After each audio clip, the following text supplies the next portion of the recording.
We came up with the idea just thinking about the craziest thing that we could do, and we kept coming back to how do we take the experience from the box out on the road, and how could we potentially fit the sound system that's in here into a car to take this box sound system and put it in the back of a Nissan Juke.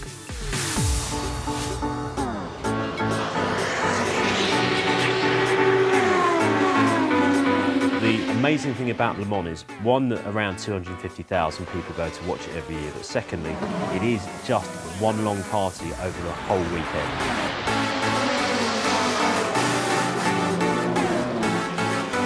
We literally turned up with the two cars, opened the boots up, got the DJ going, and it was like creating an instant party. It was an amazing feeling.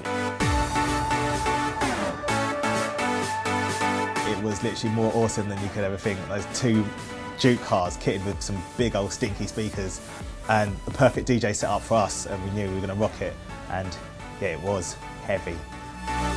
Just the energy of that moment, everyone just losing their mind but kind of on the same groove of just let's just do this and have a party.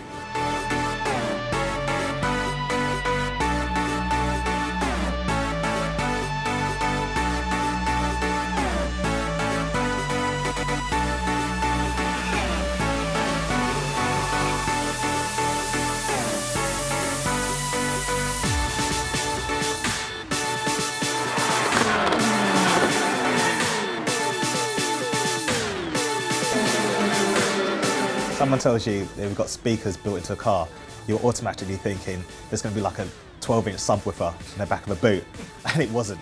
It wasn't at all. It was awesome to look at.